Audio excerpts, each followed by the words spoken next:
Bapak, Ibu, saudara-saudari, adik-adik kaum muda yang terkasih, kembali pada hari ini kita merenungkan firman Tuhan yang diambil dari surat Rasul Paulus kepada jemaat di Efesus, bab 5 ayat 21 sampai 33. Saudara-saudara, hendaklah kalian saling merendahkan diri dalam takwa kepada Kristus. Para istri, hendaklah tunduk kepada suamimu, seolah-olah kepada Tuhan. Sebab suami adalah kepala istri, sebagaimana Kristus adalah kepala atas jemaat. Dialah yang menyelamatkan tubuh.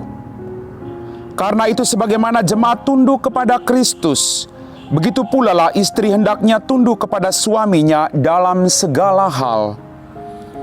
Para suami hendaknya mengasihi istrinya sebagaimana Kristus telah mengasihi jemaat dan telah menyerahkan diri bagi jemaat untuk menguduskannya setelah menyucikannya dengan air dan firman. Maksudnya ialah supaya dengan demikian Kristus menempatkan jemaat di hadapannya dalam keadaan cemerlang, tanpa cacat atau kerut atau yang serupa itu, tetapi kudus dan tidak bercelah. Demikian pula suami harus mengasihi istrinya sebagai tubuhnya sendiri. Maka yang mengasihi istrinya mengasihi dirinya sendiri. Sebab tak pernah orang membenci tubuhnya sendiri.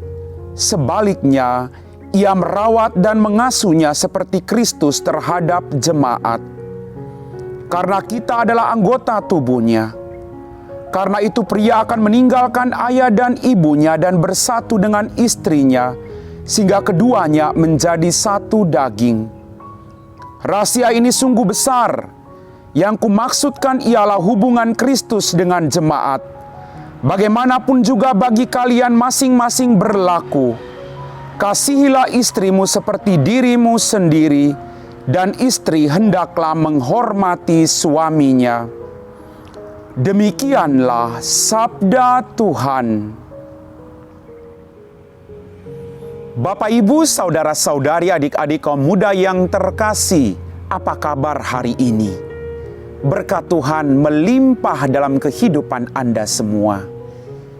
Dalam bacaan pertama surat Rasul Paulus kepada jemaat di Efesus, dikatakan bahwa relasi suami istri dalam keluarga terungkap dalam sikap penyerahan diri satu sama lain.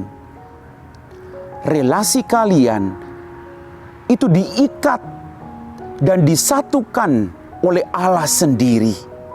Maka kalian dipanggil untuk saling tunduk terhadap satu dengan yang lainnya. Suami menghargai istri, istri menghargai suami. Kalian bukan orang yang sempurna. Maka kalian dipanggil untuk saling menyempurnakan satu sama lain. Kalian dipanggil untuk saling menguduskan pasangan hidupmu dalam kehidupanmu masing-masing, Bapak Ibu. Tidak ada satupun pasangan hidup di dunia ini yang sempurna. Semua pasangan punya kekurangan.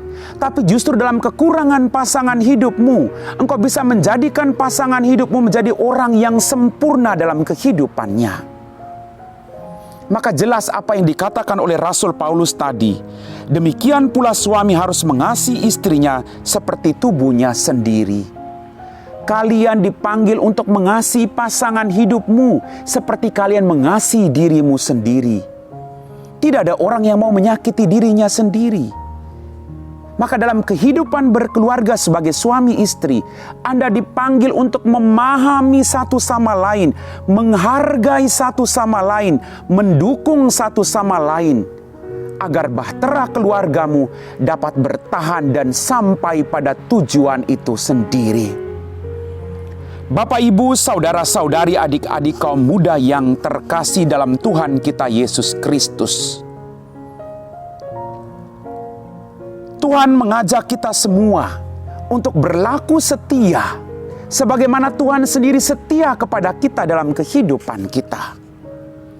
Dalam bacaan tadi juga dikatakan, kalian masing-masing berlaku, kasihilah istrimu seperti dirimu sendiri, dan istri hendaklah menghormati suamimu. kalian dipanggil untuk saling menghormati satu sama lain. Anda pasti punya kekurangan.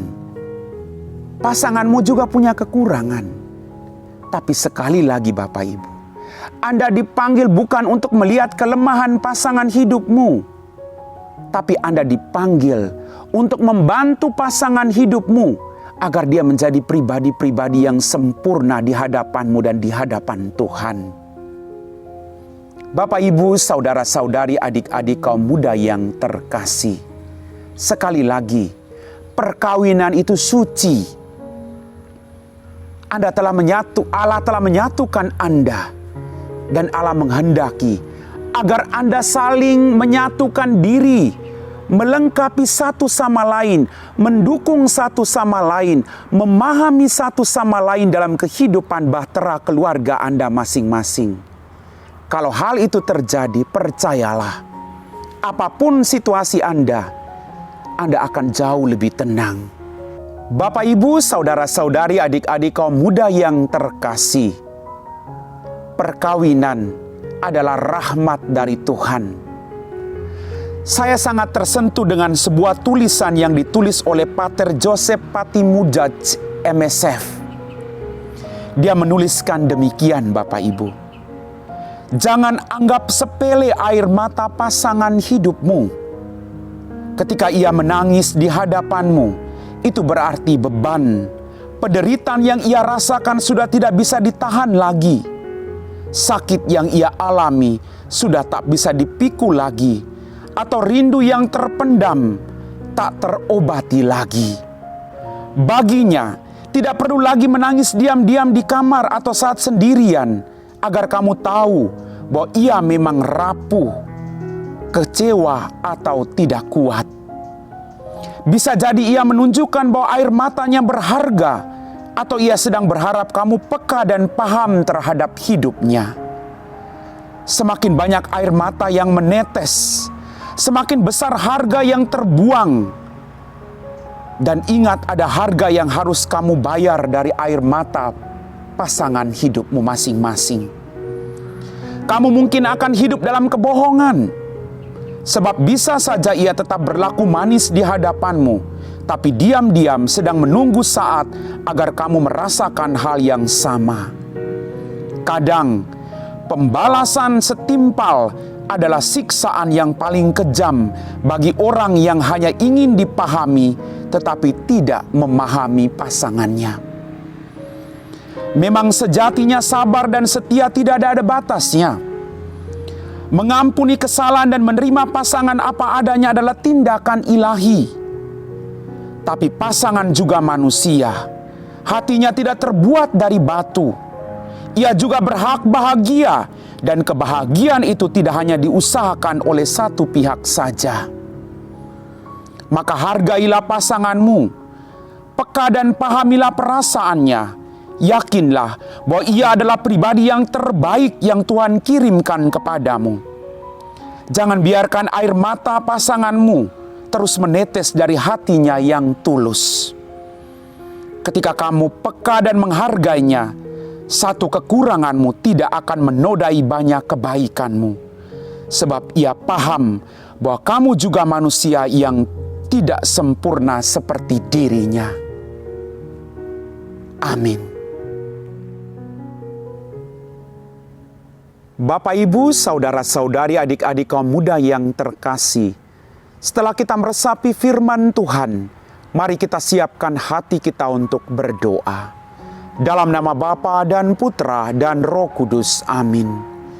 Ya Tuhan Allah Bapa kami dalam kerajaan surga, terima kasih Tuhan atas firman-Mu yang telah meneguhkan kami. Pada saat ini Tuhan, kami mau berdoa bagi pasangan suami istri di mana saja mereka berada. Berkatilah mereka, agar mereka tetap setia satu sama lain seperti Engkau setia kepada kami. Berkatilah pasangan-pasangan hidup yang saat ini sedang mengalami krisis dalam perkawinan mereka. Bantulah mereka Tuhan, agar mereka dapat memahami satu sama lain, dan akhirnya mereka boleh setia seperti Engkau sendiri setia adanya. Kami puji Engkau Bapa, kini dan sepanjang segala masa. Amin. Dalam nama Bapa dan Putra, dan Roh Kudus. Amin.